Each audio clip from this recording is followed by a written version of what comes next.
Доброго времени суток, дорогие телезрители! В эфире НВК Саха, программа про авто 14. Мы обсуждаем темы и поднимаем вопросы, которые касаются безопасности дорожного движения.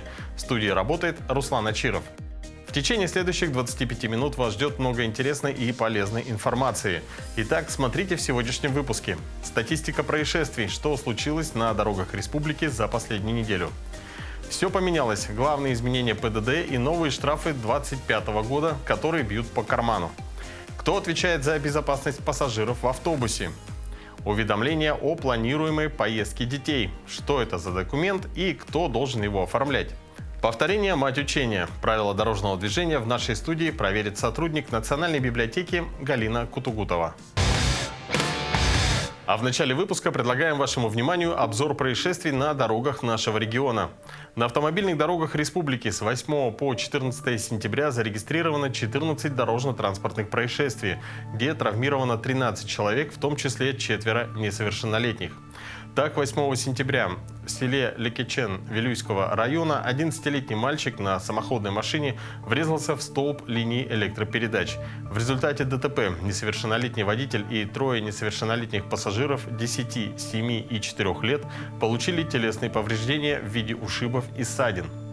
9 сентября в Якутске на регулируемом перекрестке улица Орджоникидзе Петра Алексеева 73-летний водитель автомобиля Daihatsu Roki при повороте направо совершил наезд на пешехода, который переходил проезжую часть по пешеходному переходу на разрешающий сигнал светофора.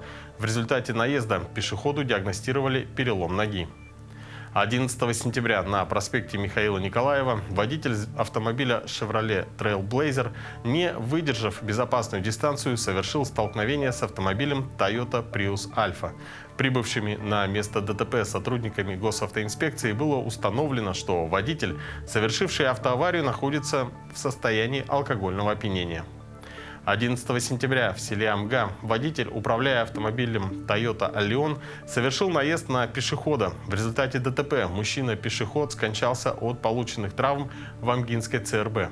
Сам водитель не пострадал и был трезв. 2025 год стал для российских водителей годом масштабных обновлений в сфере дорожного движения. Изменения коснулись и текста ПДД, и размеров штрафов, и порядка оплаты, и новых требований к оснащению автомобиля. Часть поправок вступила в силу с Нового года, другая с 1 сентября, а некоторые нововведения заработают ближе к концу года. Все это призвано повысить безопасность на дорогах, снизить аварийность и сделать контроль за нарушителями более эффективным. С целью повышения уровня безопасности и в том числе безопасности на дорогах законодателем внесен ряд изменений в правила дорожного движения Российской Федерации. Есть как такие, в основном более они носят императивный характер, а именно внесены изменения в части повышения госпошлины, повышения штрафных санкций за нарушение правил дорожного движения. Определены некий ряд уточнений в виде нарушений в части использования автомашин со спецсигналами, спецтранспорта, где сейчас не допускается ехать в одном ряду с транспортными средствами со спецсигналами, где при приближении спецтранспорта со спецсигналами водитель должен съехать на обочину, либо принять правый ряд. Также внесены изменения в медицинские противопоказания в части допуска к управлению транспортными средствами, а именно уточнены некие заболевания, такие как общие расстройства психологического развития. Также в части уточнены некие заболевания касаемо глазных органов. Помимо этого, законодателем определены, уже конкретизировано те детские устройства, которые необходимы для перевозки детей. А именно сейчас запрещается использование треугольников, бустеров, накидок. Конкретно должно использоваться детское удерживающее кресло, которое должно соответствовать требованиям Таможенного союза. Вместе с тем законодатель четко определяет, что данное детское кресло должно также соответствовать и росту, весу, то есть ребенка. Данные изменения, мы полагаем, они направлены, как я уже ранее сказал, на повышение уровня безопасности дорожного движения в целях сохранности жизни и здоровья населения, а также к стремлению к минимизации дорожно-транспортных происшествий и их последствий.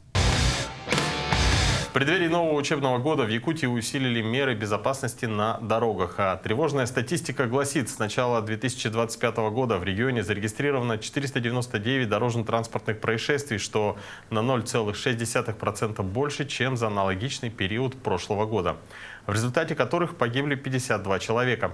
О безопасности на дорогах Якутска и Якутии в целом нам сегодня напомнит старший инспектор отделения пропаганды и безопасности дорожного движения Госавтоинспекции Ирина Ефремова. Ирина, здравствуйте. Добрый день. Проблема безопасности детей стоит сегодня как никогда остро. Это начало нового учебного года. Именно в эти дни растет количество, к сожалению, дорожно-транспортных происшествий, в которых страдают дети. Скажите, какова статистика дорожно-транспортных происшествий с участием детей на начало учебного года? На сегодняшний день по статистике зарегистрировано 86 случаев дорожно-транспортного происшествия с участием детей до 16 лет, в которых 96 детей получили различные травмы и 2 детей, к сожалению, погибли. Но на территории республики проходит неделя безопасности дорожного движения. Какие мероприятия предусмотрены в его рамках и какие цели и задачи будут в приоритете? Вообще, работу мы начинаем с августа месяца. С 15 августа по 15 сентября у нас проходил второй этап профилактического мероприятия «Внимание, дети».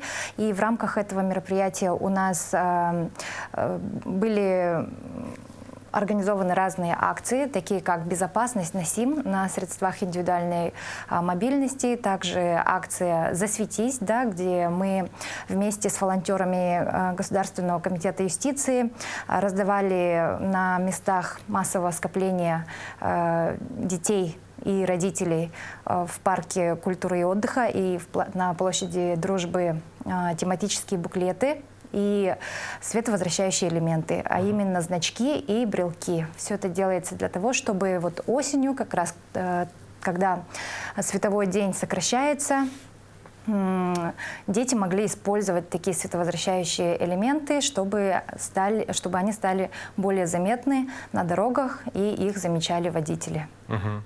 Это очень действительно важное дело, потому что в темноте без светоотражающих элементов практически невозможно увидеть заранее человека. Да, к сожалению, именно осенью очень увеличивается количество именно наездов на пешеходов в темной одежде, в основном по статистике эти люди, на которых наезжают, поэтому активно призываем родителей контролировать и смотреть, чтобы дети использовали такие элементы на одежде, на рюкзаках, на головном уборе. Как на сегодня складывается ситуация с аварийностью, в том числе и с участием детей? В этом году у нас, получается, увеличилось количество дорожно-транспортных происшествий с участием несовершеннолетних детей до 16 лет именно на мототранспорте. То есть это были подростки и, к сожалению, со смертельным исходом. Поэтому хотелось бы обратиться к родителям, чтобы неукоснительно контролировали своих детей, ни в коем случае не допускали их к управлению таких опасных и незащищенных транспортов, как мототранспорт. Очевидно, что безопасность на дорогах — это задача не только Госавтоинспекции. К примеру, состояние и качество дорог, их освещенность, думается, напрямую также влияет на аварийность. Да, конечно. Получается, Госавтоинспекция в основном сотрудничает с Министерством образования, с Управлением образования, с Управлением дорог по Республике Саха-Якутия, активно работаем. И также с Государственным комитетом юстиции тоже работаем. Да, пытаемся охватить все слои, все уровни.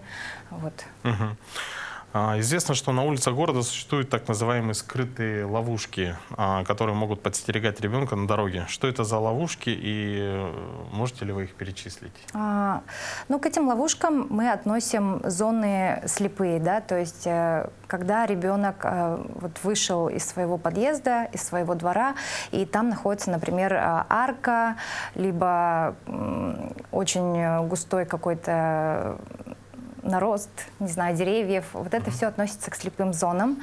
И про это тоже важно говорить детям, чтобы они знали и обходили такие места, и ни в коем случае по таким местам не ходили.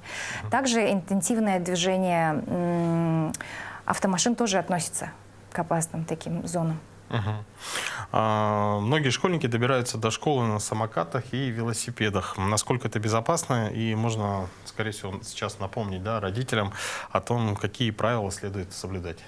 Да, вот с началом учебного года, и пока не так холодно, конечно, очень многие школьники используют велосипеды, самокаты, электросамокаты. И тут нужно, конечно, сказать об необходимости использования шлемов, да, защитной экипировки, налокотников, наколенников. Вот. И, конечно же, самое основное правило езды вот на велосипедах, самокатах, это, конечно же, спешивание. Когда мы переходим дорогу, да, когда ребенок переходит дорогу на регулируемом пешеходе, он обязательно должен спуститься со своего средства, взять его в руки и пройти пешком. Очень многие про это забывают. Напоминаю о таком правиле. И, конечно же, нужно позаботиться о необходимости использования световозвращающих элементов на вот своих средствах. На велосипеде обязательно спереди должен быть белый знак световозвращающий, сзади красный. И вот на велосипедах на спицах бывает еще красненький. Ну и какой совет вы можете дать водителям перед началом нового учебного года?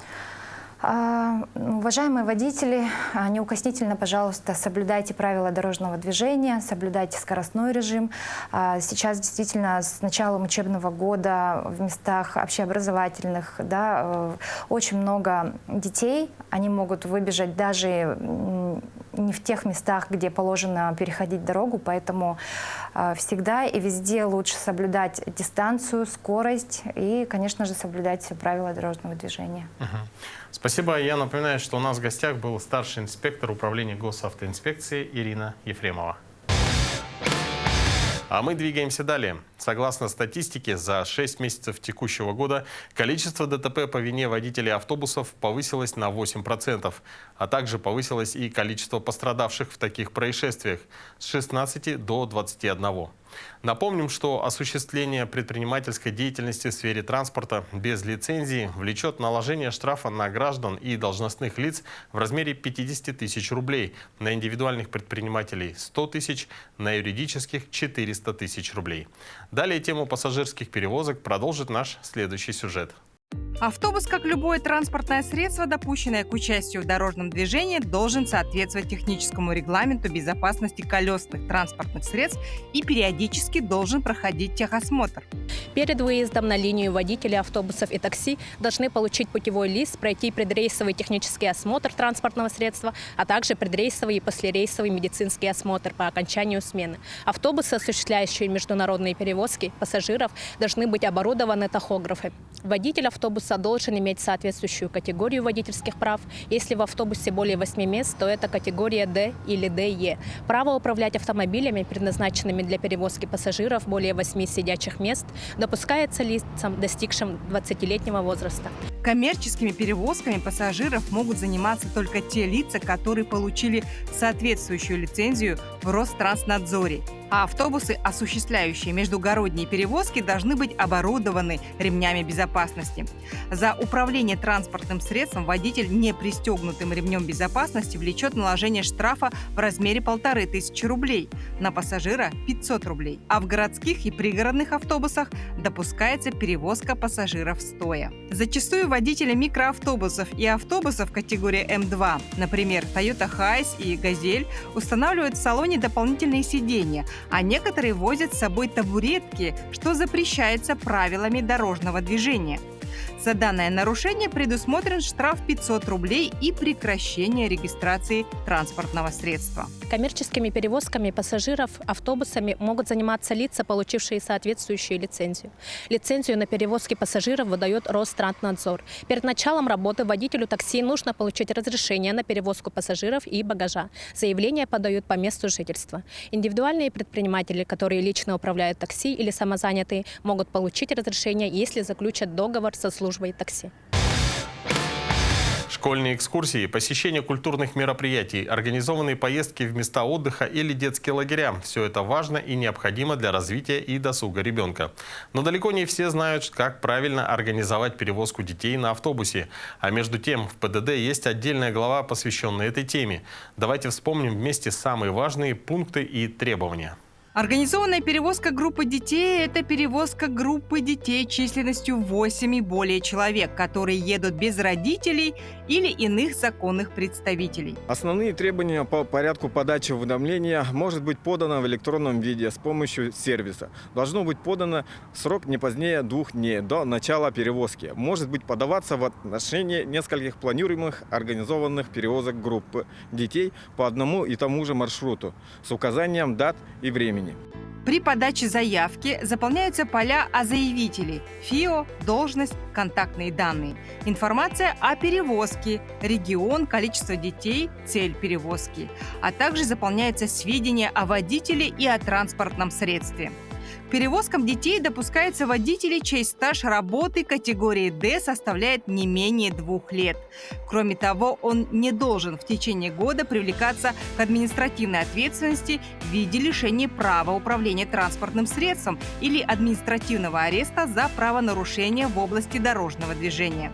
И перед началом организованной перевозки группы детей в подразделение госавтоинспекции подается уведомление. В случае организованной перевозки групп детей транспортными колоннами в составе 3 и более автобусов подается заявка на их сопровождение автомобилями госавтоинспекции. Заявка на сопровождение колонны автобусов осуществляется организованную перевозку групп детей должна быть подана не позднее 10 дней до начала перевозки. После подачи заявки об организованной перевозке результат рассмотрения можно проверить по номеру ID уведомления, либо по государственному регистрационному знаку транспортного средства, указанного в уведомлении.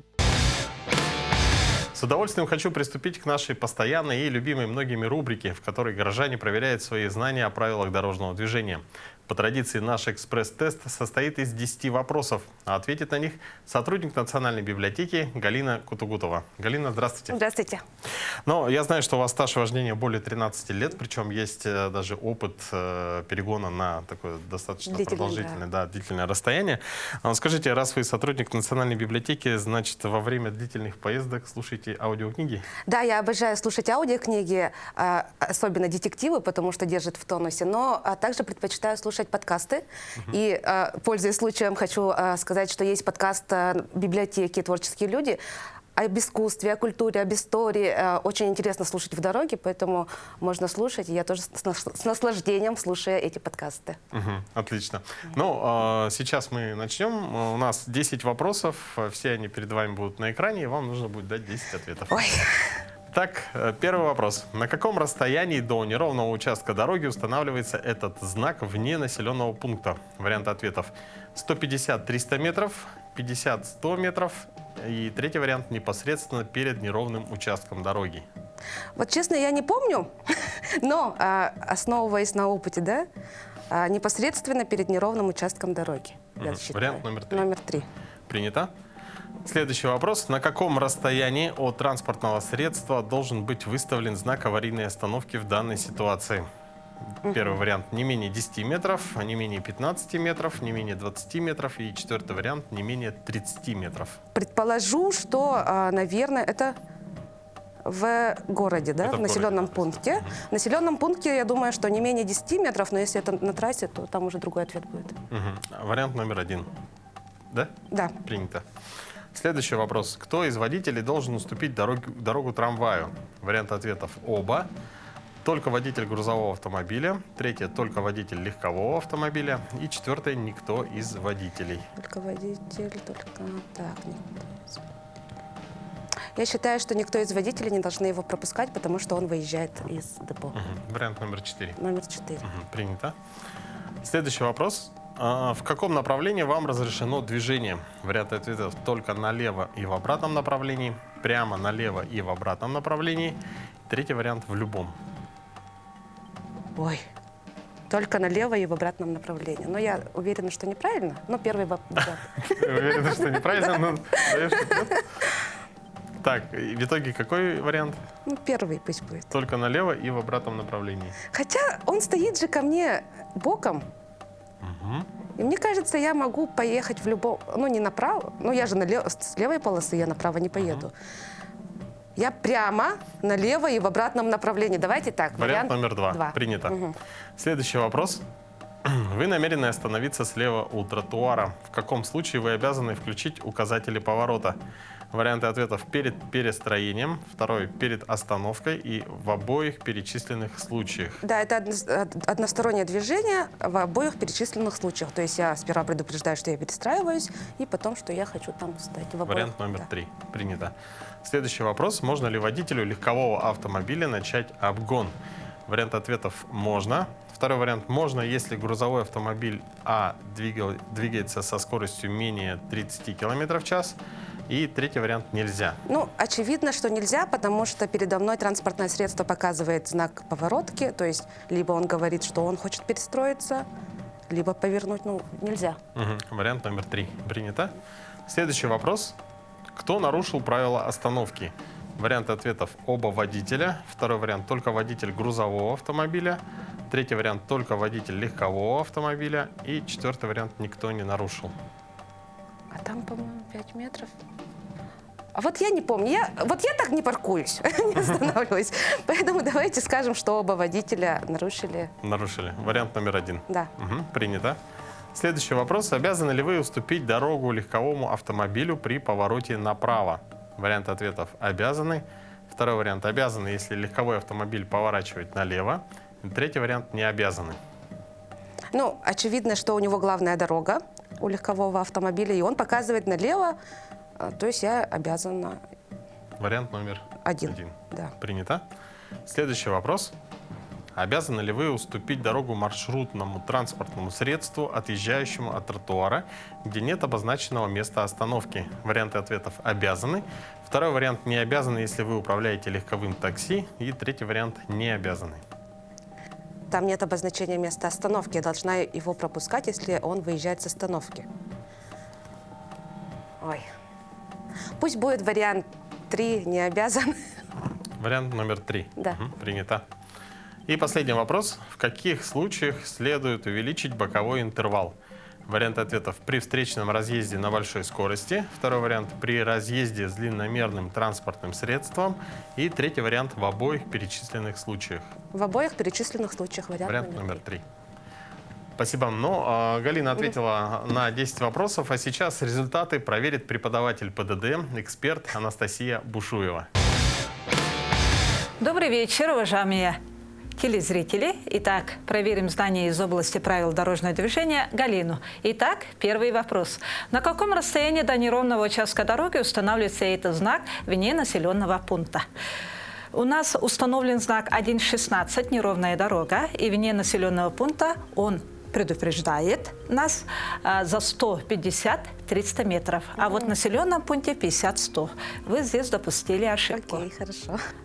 На каком расстоянии от транспортного средства должен быть выставлен знак аварийной остановки в данной ситуации? От остановившимся транспортным средством до знака аварийной остановки должно составлять не менее 15 метров. Вот теперь вне буду знать. населенного пункта за 30 метров. Хорошо, теперь буду знать. Спасибо. Кто из водителей должен уступить дорогу трамваю?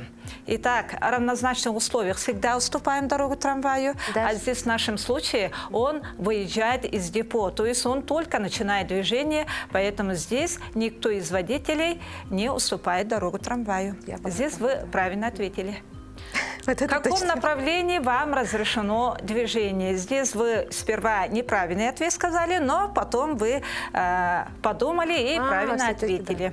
Здесь со стороны левого бока, как говорится, если Jesus смотрит лево, проезжай как королева. Вы можете двигаться в любом направлении, но вы заняли левую Да, полосу. поэтому- Значит, с левой полосы вы поедете прямо налево и сделать разворот, то есть в обратном направлении. Ответ 2 здесь правильно ответили. Вы намерены остановиться слева у тротуара, в каком случае вы обязаны включить указатели поворота. У нас установлен знак 5.5 «Одностороннее движение». Указатели поворота мы должны показывать заблаговременно. Перед пристроением, перед началом движения, перед остановкой, перед разворотом. И здесь то же самое, что перед пристроением и перед остановкой мы показываем указатели поворота. Ответ 3. Здесь вы правильно ответили. Можно ли водителю легкового автомобиля начать обгон? Здесь вы правильно ответили. Обгон – это опережение одного или нескольких транспортных средств выездом на полосу, предназначенную для встречного движения, и последующим возвращением на ранее занимаемую полосу. Здесь, прежде чем идти на обгон, мы должны убедиться, что впереди едущее транспортное средство, в свою очередь, не включив свой левый указатель поворота, и через зеркало заднего вида мы должны тоже убедиться. Здесь, в нашем случае, грузовой автомобиль Б тоже включил свой левый указатель поворота, поэтому нам запрещается начать обгон. Ответ правильный. Кто нарушил правила остановки? Здесь я не вы знаю. допустили ошибку. Значит, перед краем пересекаемой проезжей части должно быть 5 метров. Здесь у нас 5 и 10 метров. То есть здесь оба не нарушили. От остановившегося транспортным средством до сплошной линии должно быть не менее 3 метров. А здесь у легкового не сплошная линия, а прерывистая линия. Здесь это правило не работает. А вот у грузового до сплошной линии нет 3 метров. Значит, здесь нарушил грузовой. Вы ответили оба водителя. Обязаны ли вы уступить дорогу легковому автомобилю при повороте направо? Здесь вы допустили ошибку. Ой, а почему? Смотрите, перекресток какой? Регулируемый, то есть у нас работает светофор. И когда у нас светофор работает, знаки приоритета не работают. Все, поняла. И мы знаем правила, при повороте налево, развороте мы должны уступить дорогу транспортным средствам, приближающимся со встречного направления и тем, которые поворачивают направо. Но если бы не было светофора, я бы пропустила, да? Если бы светофор находился бы в нерегулируемом режиме, вы могли бы уже руководствоваться знаками приоритета. Хорошо, поняла. Так, при повороте направо мы не обязаны ему уступить. Ответ 3. Не обязаны. Обязаны ли вы уступить дорогу маршрутному транспортному средству, отъезжающему от тротуара, где нет обозначенного места остановки? В населенном пункте, если есть знак, что это остановка маршрутных транспортных средств, то в соответствии с пунктом 18.3 вы должны уступить дорогу автобусу. Но в нашем случае нет обозначенного места остановки, поэтому мы не обязаны уступить. Правильно. Ответ здесь правильный был. В какие случаи следует увеличить боковой интервал? Боковой интервал – это расстояние между бортами вашего автомобиля.